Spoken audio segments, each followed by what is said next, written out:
Automatic yes. Tom.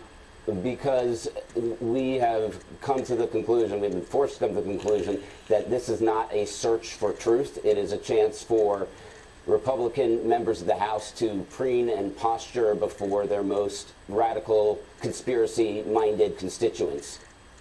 Joining me now with reaction is House Oversight Chairman, South Carolina Congressman Trey Gowdy. He's the author of a book with Senator Tim Scott called Unified. And Trey, thank you so much for joining us tonight. Yes, Conspiracy theories he was talking about that Republicans buy into this stuff. But I want to play a clip from Adam Schiff talking that you were one of the four horsemen of the apocalypse. So play this clip here.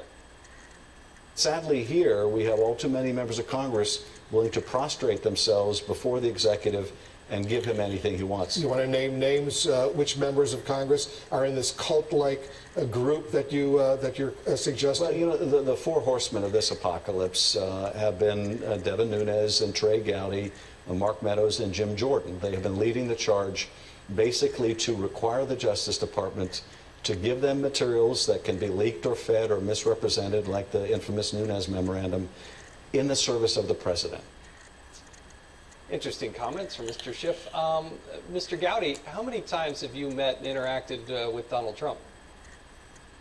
I've never met President Trump, never had a conversation with him. I do want to get to Struck and Page in a second, but Jason, initially I took that as a compliment. I'm a huge Ric Flair fan, so anytime somebody says you're part of the Four Horsemen, I thought it was a compliment. It was my wife who later said, I think he's talking about those four guys from the book of Revelation. So that's not a compliment.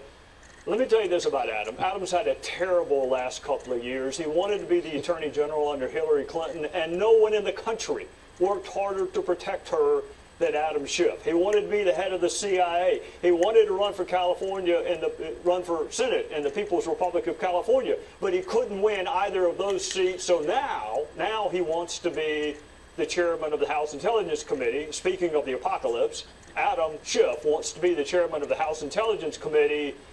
If you ever have, I don't know, a couple of free months with nothing else to do, I want you to go back, Jason, and think of all the things you would not know if you had taken Adam Schiff's advice. You wouldn't know the spontaneous reaction to a video was a hoax in Libya. You would never have read the first Chris Stevens email. You wouldn't know that Hillary Clinton had this unique email arrangement with herself because Adam Schiff did everything in his power to keep you from finding out. You wouldn't know about the dossier. You wouldn't know who funded it. You wouldn't know it was used in a court proceeding. You wouldn't know about Struck and Page. In fact, you wouldn't even be having a show tonight. You wouldn't be having a show about Struck and Page if Adam Schiff had his way. So, look, if they secede from the Union and President Maxine Waters wants to make him the Attorney General in California, more power to it. Otherwise, I don't think anybody on my side of the aisle gives much of a damn what Adam Schiff thinks.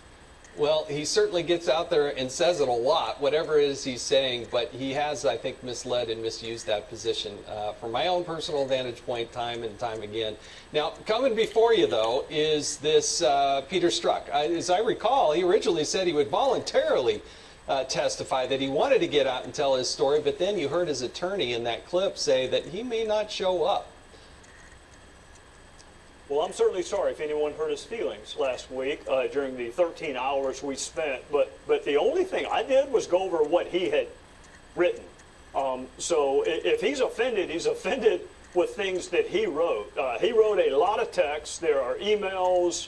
It's an unprecedented level of animus. So, of course, he's going to be asked, what did you mean?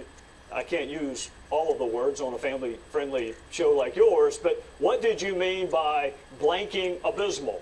What did you mean by blanking this? We went through all of his texts.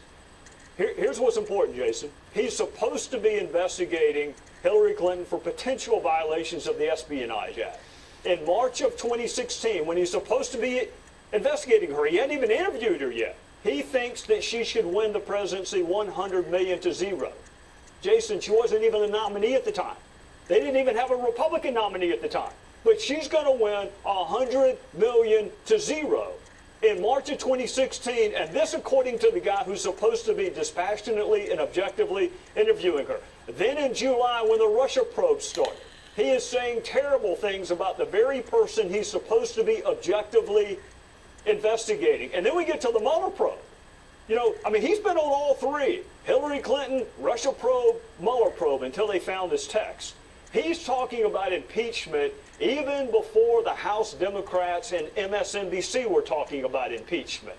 He had been on the case 3 days before he's already talking about impeaching the president. So, of course, we're going to have a lot of questions for him, and some of them might actually be uncomfortable. But he's going to come before a public hearing, whether his lawyer thinks he is or not. He's coming. I'm sure he would rather go in front of Adam Schiff. That's what I read. He'd rather go in front of Adam Schiff. They got a lot in common. They both wanted Hillary Clinton to be president. I get why he wants to go there. But he's going to come before our two committees, whether he wants to or not. Well, you know, look, Peter Strzok did not have an insignificant job. As I like to say, he didn't work for the Fish and Wildlife Department. He was the #2 person in counterintelligence for the United States Federal Bureau of Investigation. They have tens of thousands of people to choose from. Have you been able to find out why is it that he was selected or appointed to go be on the Mueller probe? Well, you got to go all the way back to Clinton. He was on the Clinton probe, and then in July, not only was he on the Russia probe pre-Mueller, he was the lead agent on the Russia probe pre-Mueller. So in July of 2016, we just got through Jim Comey with that unprecedented press conference, and 3 weeks later, he's working on Donald Trump's campaign and the Russia probe. I think that group was then transposed over onto the Russia probe, and then many of them were transposed over onto the Mueller probe. I will give Mueller credit for this. The moment he found out about these texts, he got rid of Peter Strzok. But here's what you ought to be asking yourself. If it was bad enough for Bob Mueller to get rid of him, the moment he found out about the text, these texts weren't written in March of 2017. They were written in March of 2016. So he never should have been on any of these three probes. If the animus was enough to kick him off when you found it, the animus should have been enough to kick him off when he said it, which was early in 2016. Completely the wrong person. The FBI's reputation, look, there are lots and lots of fantastic FBI agents, 99.9% of them. But to pick this person, and not just him, Lisa Page and other heretofore not identified FBI agents. You remember when Jim Comey, I think you were in the committee room, when Jim Comey said the FBI didn't give a hoot about politics? Yeah. Go read these texts. They gave a lot more than a hoot about who was going to be the Democrat nominee and whether Donald Trump would win. Well, real quickly, because I only got a few seconds, Lisa Page was on the other end of those texts. What's going to happen with her?